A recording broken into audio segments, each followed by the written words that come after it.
What's up, everybody? Derek Anderson, the DA. And yes, the holidays are finally here. Hope everybody's having a great holiday weekend with friends and with family, enjoying Thanksgiving, stuffing your face with food and with pie and all of that crap. And yeah, Disney wishes that they were having a great Thanksgiving weekend as well. They used to. Disney used to have great Thanksgiving weekends because they would drop a movie on the Wednesday before Thanksgiving. Everybody would go and check that joint out at some point in time during the Thanksgiving weekend. And then that movie would also, kind of have some legs that go all the way through December, sometimes even deep into January, make the company a ton of money. It was always a big holiday movie. Think like Moana. That was one of them. Coco was another one just in recent memory. Yeah, Disney used to get it done for the Thanksgiving holiday weekend. Not anymore, okay? You can see on Screen Rant what they're talking about.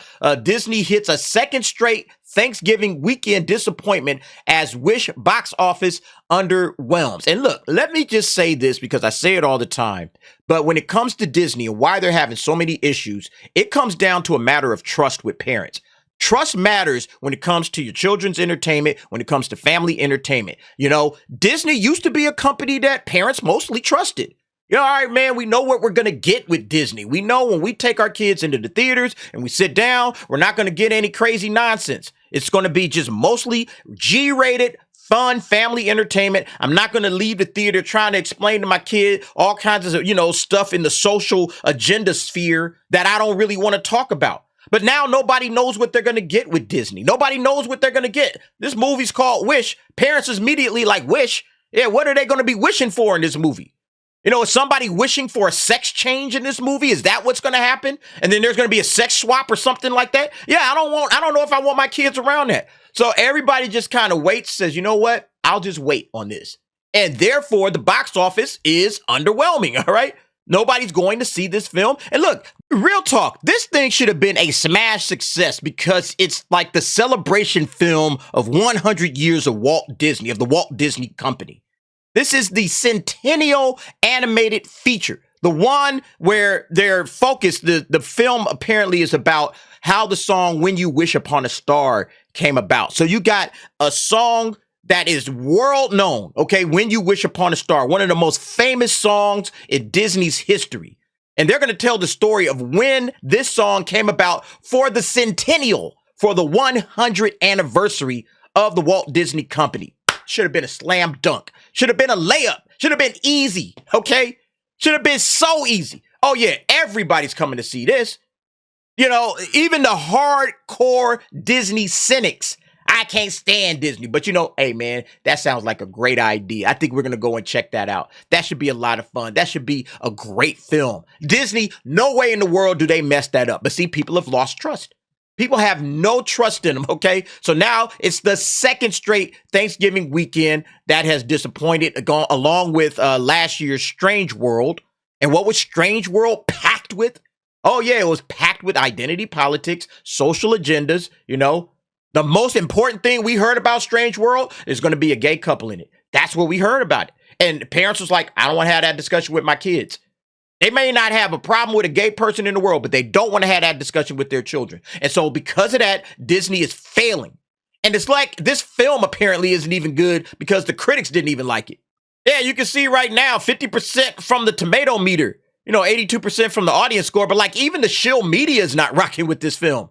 They can't even get the paid off shill media. Normally, you slide these cats a goodie bag, hook them up with a little bit of extra bread. Oh, yeah, okay, we good. Here you go. Good scores. Nope, not this time, man. Like, geez, even the top critics, I think, 32% from the top critics. Like, this is one of the worst Disney movies ever from a critical standpoint. Verified audience gave it an 82. All audience gave it 77. Audiences are generally a little bit more forgiving than the critics. But yeah, the critics hating this thing, that tells you a lot. That tells you a whole lot. So yeah, this thing is not getting off to a good start whatsoever. Yeah, we got The Hollywood Reporter, box office, Hunger Games prequel, and Napoleon ruled Thanksgiving as Wish sings out of tune. Hunger Games, The Ballad of Songbirds and Snakes is winning the crowded holiday box office race, while Napoleon could narrowly beat Wish in a major Thanksgiving upset. Yeah, it's the reason why it's a major Thanksgiving upset, and it's been an upset, frankly, for Disney for the entire 2023. Disney has just had upset after upset after upset. They have not done well at all in 2023. I don't know how much money they've made, but they've lost a ton of money. They lost money on Ant-Man and the Wasp: Quantumania. They lost money on Indiana Jones and the Dial of Destiny. They lost money on the Haunted Mansion. They're losing money. They lost money on the Marvel. They don't lose a ton of money on the Marvels. They're losing money on this one, more than likely. And I don't know, there's probably a whole bunch of other little small films that they dropped, and who knows how those have done. But yeah, again, the reason why it's a major Thanksgiving upset is because Disney has become ideological in nature. They have become agenda pushers, agenda driven, and that comes above the entertainment. You know, entertainment has to come first if you're an entertainment company. You got to focus first on the entertainment. All of that other crap, the ideology and the agenda, all that stuff comes second. It should come last, to be honest with you. But it never comes first. But it's like, again, this is the reason why I liken the entertainment game to making a cake, okay? And to baking an actual cake. Because look, every ingredient, when you bake a cake, every ingredient is important to the overall recipe, but no ingredient is as important as the first ingredient. Because whatever you put into that cake, you can never take it out. You cannot take it out. If you start the cake with the right ingredients, okay, you put a little of this, a little of that, all right, you can always add to it to enhance it. Like, you know how you take the little recipe, be like, it needs a little more cinnamon. You know, you put some more cinnamon in there. Okay, all right, bet. But if you started off with like, hey, we're just going to start with chili powder. Okay, now you've ruined the cake. You know, you've ruined the cake from the very first ingredient that you've added to this. And it's the exact same thing when it comes to Disney and when it comes to this entertainment stuff. When you start with wokeism, we're going to put a whole lot of wokeism and progressive politics and this and that. Okay, you've already ruined the entertainment. You didn't start with entertainment. And then, like, again, if you start with entertainment, you can't go wrong, or it's harder to go wrong than when you start with ideology. And this is really the problem with the entire Walt Disney Company. Everything they have, the ideology is baked into the entire company. It's baked into their core values. It's baked into their mission statement. It permeates everything they do. So there's no way they can get away from it. So even if they wanted to do something that didn't have anything to do with an agenda, all of the people that they've hired, all the people that work there, they're ideologues, their agenda, they wear it on their sleeves, man. So there's no way they can get away from it. That's why I say with stuff like Lucasfilm, you just got to burn it to the ground and just rebuild from the ashes. There's nothing you can do. It's a lost cause. You just got to burn it, get everybody up out of there, purge the entire company, and then you just hire people back one at a time, people that are focused on entertainment and aren't a bunch of stupid ideological hacks. That's the only way to get around this thing. But yeah, jumping right to the numbers here, Tracking had Wish, an original story with no affiliated IP, topping the Thanksgiving chart with a 5-day feast of $45 to $50 million. Instead, is likewise looking like a 5-day gross in the $32 to $33 million range. I want y'all to consider this. This is 5 days.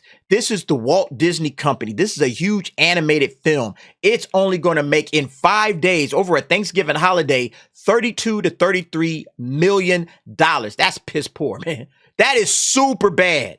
Disney has suffered a rocky year at the box office. Yeah, you can say that again. Capped by the recent bust, The Marvels. A Wish, which earned $8.3 million on Wednesday, could overcome a soft opening if it plays throughout December and into the year-end holidays, buoyed by an A- cinema score and strong post-track exits. But see, this all depends also on the theaters. You know, that A- cinema score is a good score. It's not a bad score at all, you know, in terms of word of mouth.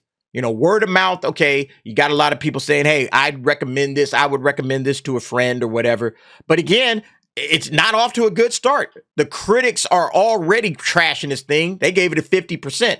So if you're one of these cats that listen to word of mouth, and maybe you're one of these that also looks at the Rotten Tomato score, and your friend saying, oh yeah, you'll like it. And then you see the Rotten Tomato scores, like, damn, they gave it a 50%. Yeah, when is it coming on Disney Plus? You know, I'll check it out then.